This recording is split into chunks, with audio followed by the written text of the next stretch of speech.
A baby's point of view is one of a kind.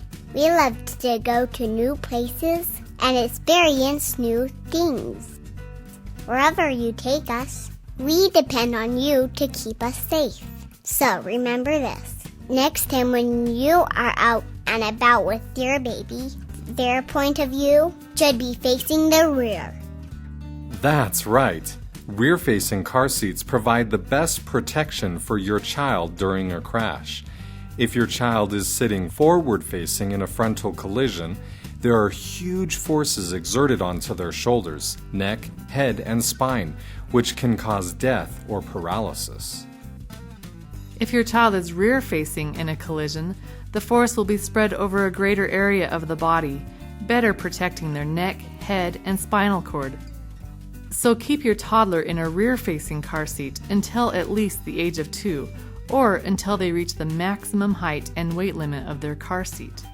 And just keep in mind that although your child's legs may fold like this as they grow taller, having their legs in this position is not a safety risk. So give them the chance to discover new things and keep them nice and safe while they are having the ride of their life. There are 2 types of rear-facing car seats: infant seats and convertible seats. Infant seats, or rear-facing only seats, are used for babies until they weigh between 22 and 35 pounds, depending on the model. Infant car seats have a minimum weight limit as well. If you have a newborn or a premature baby, check the label to make sure your child is above the minimum weight limit. It may be easiest to use an infant car seat with its detachable base, as the car seat can be easily snapped in or out. Some infant seats allow you to install the seat without the base. Also, read your instruction manual to find the correct traveling position for the carrying handle. When your baby reaches the maximum weight limit of her infant seat, or when the top of her head is within 1 inch of the top of the car seat shell, move her into a convertible seat. Convertible seats in the rear-facing position have higher weight limits of 30 to 40 pounds, so that your baby can be better protected for a longer period of time. Because convertible seats can convert from rear-facing to forward-facing as your child grows, they have 2 seatbelt paths. This is the correct path to put the seatbelt through while rear-facing. They also have an upright position and a reclined position. Use the reclined position for rear-facing. Convertible car seats have a top tether strap for forward-facing use. Unless your manual allows for their use while rear-facing, shorten the strap so it won't swing up and hit your child. For both types of rear-facing car seats, you will notice several slots on the back of the car seat.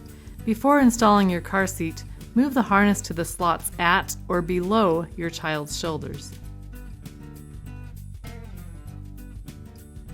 Remember that the back seat in the center location is usually the safest place for your child to sit, and never install a rear-facing seat near a frontal airbag, as it can cause serious injury or death in a crash. When installing your car seat, be sure that the back of the car seat is at a 30 to 45 degree angle. Having a correct angle is very important.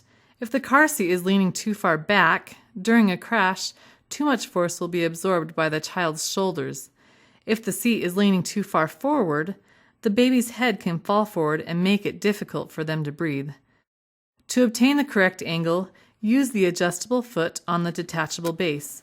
If your car seat does not have an adjustable base, you can use a foam pool noodle or a tightly rolled towel instead. Check the recline indicator to make sure your car seat is at the correct angle. Now let's learn how to install your car seat tightly into your vehicle by using either the seatbelt or by using the latch system. First, we will install the car seat with a seatbelt. To have a tight installation, you need to lock your seatbelt so that it stays at a fixed length. Your seatbelt will lock at the latch plate or at the retractor. Here is a seatbelt that locks at the latch plate. Notice that when you pull on the latch plate with the belts parallel, the latch plate locks the seatbelt so that the seatbelt length does not change. If the latch plate does not lock and slides instead, check to see if your seatbelt locks at the retractor. Pull on the belt near the retractor. It will go back and forth like this. Slowly pull it all the way out to the end. Now, if the belt does not go back and forth anymore, but only gets shorter, the seatbelt locks at the retractor. Now that you know how your seatbelt locks, let's put your car seat in its place. Put the seatbelt through the correct belt path and buckle it in. If the seatbelt locks at the latch plate, pull on the excess webbing until it is snug. If the seatbelt locks at the retractor, lock it by pulling the seatbelt all the way out to the end. Then feed the belt back into the retractor until it is tight.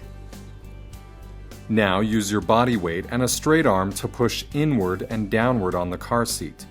Tighten the seatbelt until the car seat doesn't move more than 1 inch side to side or front to back. Check for tightness at the seatbelt path. If your vehicle is older than 1996, it is possible that neither the latch plate nor the retractor will lock. In this case, you will need to add a locking clip. Only use a locking clip when your seatbelt has both a lap and shoulder portion. After buckling and tightening the seatbelt, hold both the lap and shoulder belts together to maintain the length. Then unbuckle the seatbelt and attach the locking clip less than 1 inch away from the latch plate. Push inward and downward on the car seat again and rebuckle. Some car seats have built-in lock-offs, which can be used instead of a locking clip. Read the instruction manual to find out how to use these built-in lock-offs. You have now learned how to install your car seat using the seatbelt. Let's do the same thing using the latch system. Since the year 2003, vehicles come equipped with lower anchors in the crack of the vehicle seat. These anchors can be found in the right and left rear seat positions, and only sometimes in the center. You can use either these lower anchors with the lower strap located on your car seat or the seatbelt to install your car seat, but don't use both at the same time.